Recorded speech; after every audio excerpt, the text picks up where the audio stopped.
የዳግም አባት ማለትም ወይዘሮ ዝናሽ ባሏ ላይ ደርባ ወንድ ልጅ የወለደችለት ሰውዬ አቶ ሲምባ እንግዲህ ወደ ዝናሽ ቤት ሰተት ብሎ መጥቷል። ሰላም ጤና ይስጥልኝ ውድ የዚህ ቻናል ተከታታዮች እንዴት ናችሁ?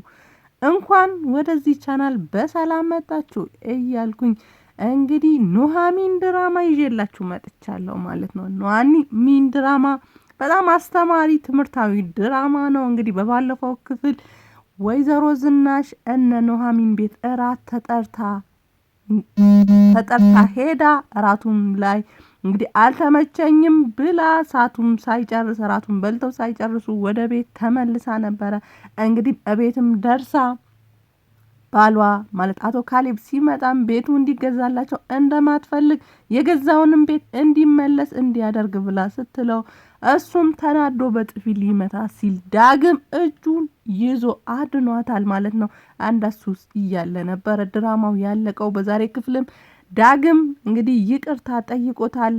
ማድረግ የሌለብኝን ነገር አድርጌያለሁኝ፣ ይህን ግን እንዳትመታ ሳይሆን ያንተን ክብር የሚመጥን ስላልሆነ ነው ብሎ እንግዲህ አቶ ካሌብን ይቅርታ ጠይቆታል ማለት ነው። አቶ ካሌብም ይቅርታ ልጠይቀኝ አይገባም፣ ያደረኩት ነገር ስህተት ነው። የልጆቼ እናት ላይ እጄን ማንሳት አልነበረብኝም። ምንም እንኳን ጥፋተኛ ብትሆንም ምንም ብታደርግም እሷ ላይ እጄ ማንሳት ስህተት ነው እና ስህተቱ የራሴ ነው። እናም አንተ እንዴት ነህ? ምንስ እያደረክ ነው? እስቲ የትምህርት ደረጃ ምንድነው? ስራ ላፈላልግልህ ብሎ ሲጠይቀው እንግዲህ ዳግምም በኮምፒውተር ኢንጂነሪንግ በማድረግ እንደተመረቀ ነግሮታል ማለት ነው። አቶ ካሌብም እንግዲህ በጣም ደስ ብሎት እንደዚህ አይነት ሰራተኛ ነበረ የምፈልገው፣ አንድም ናሆምን ታግዘዋለህ፣ ሌላ ደግሞ ኑሃሚን የኮምፒውተር እውቀት የላትም እና እሷን ታሰለጥናታለህ፣ ለስራ ብቁ እንድትሆን ጥሩ ሰራተኛ እንድትሆን እፈልጋለሁ እና እሷን ታበቃልኛለህ ብሎታል ማለት ነው። እንግዲህ ናሆምን ታግዘዋለህ የተባለው ፓርት ሳይሆን ኑሃሚንን ታሰለጥናለህ የተባለው ኑሃሚንን ብሎ እንግዲህ ደስ ብሎታል ማለት ነው። ካገኛት ቀን ጀምሮ ጥሩ ልጅ እንደሆነች ውስጧም ንጹህ እንደሆነ እናም ደግሞ በፍቅር የተጎዳች ሰው በመሆኗ ስታለቅስም ስታዝንም እንግዲህ በጣም ስታሳዝነው ነበረ። ለእናቱም እንግዲህ ለወይዘሮ ዝናሽም ኑሃሚን ላይ ያላትን ነገር እንድታው ኑሃሚን በጣም ጥሩ ልጅ እንደሆነች እነሱ እንደሚሏት አይነት ሰው እንዳልሆነች እሷ ላይ አይኗን እንድታነሳ ደጋግሞ ቢነግራትም እሷ እንግዲህ ከእሷ ጋር ያለህ ነገር ምንድነው? እሷ ላይ ወንዶች ምንድነው ያያችሁት? እናም ደግሞ አንተም ከእሷ ጋር ያለህን ነገር ታቆማለህ። ከዚህ በፊት በጎረምሳ አስደብድባሃለች። እናም እንደዛም ሆኖ ግን አንተ አሁንም ኑሃሚን ትላለህ ብላ ስትለው ነበረ። እሱ ግን እንግዲህ ያፈቀራት ይመስላል ከነ እርግዝናዋም ጭምር እንግዲህ ወዷት ነበረ።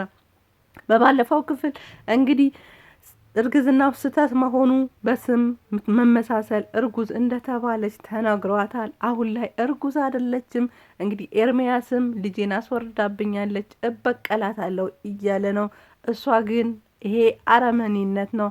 አንተ በሴቶች ህይወት የመጫወት በሴቶች ህይወት የመዝናናት ልምድ ነው ያለህ እንጂ እኔ አላፈቀርከኝም፣ እናም ልትወደኝም አትችልም። ምክንያቱም አንተ ሴት ልትወድ አትችልም።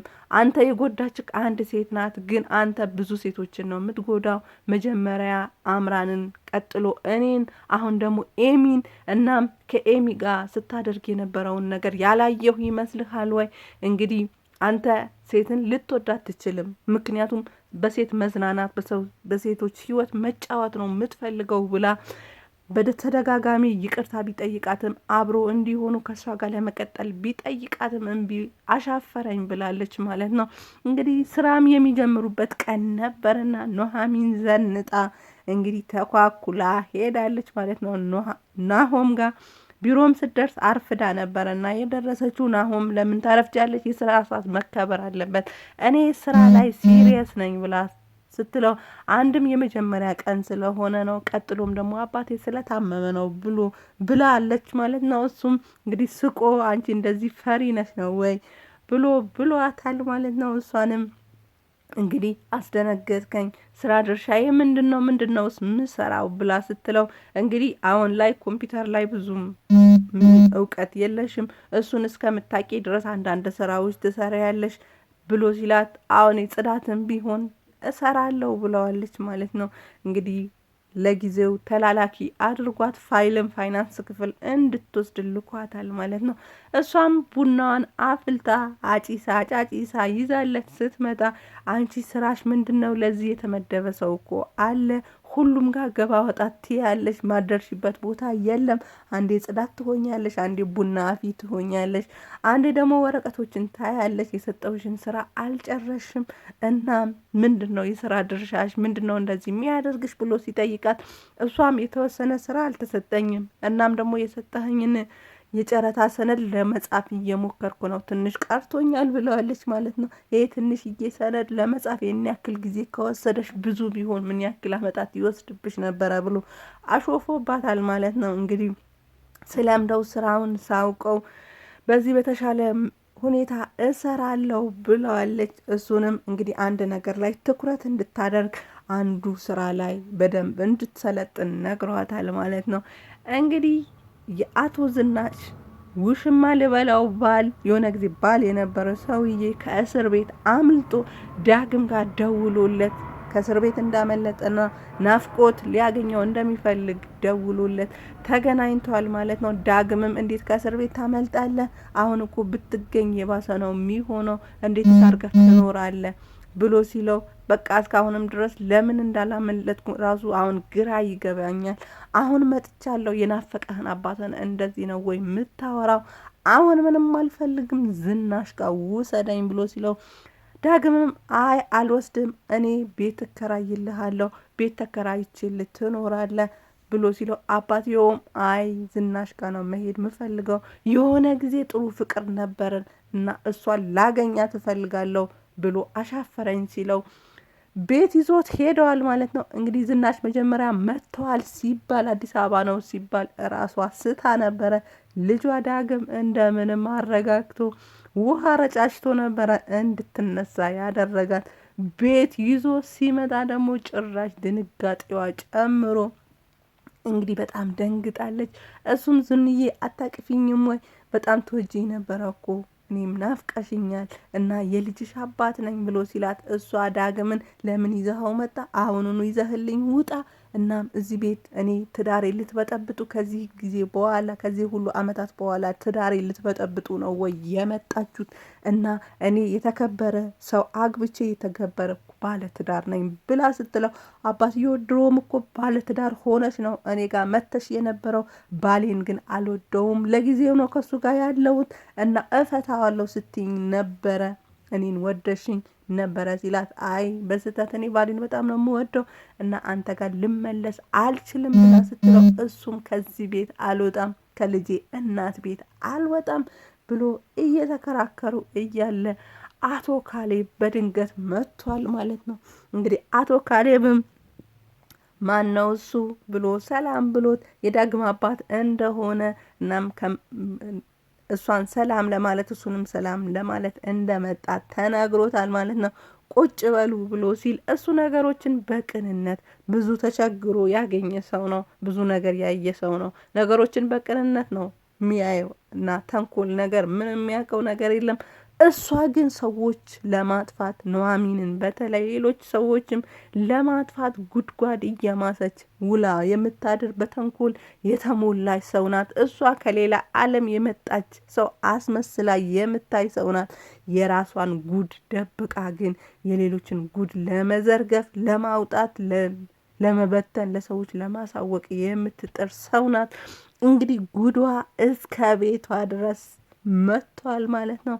እንግዲህ በስተመጨረሻም ኑሐሚንና ናሆም በጣም እየተቀራረቡ ነው። በሌላ በኩል ደግሞ አምራንና ኤርሚያስ በጣም እያስፈራራበት ነው።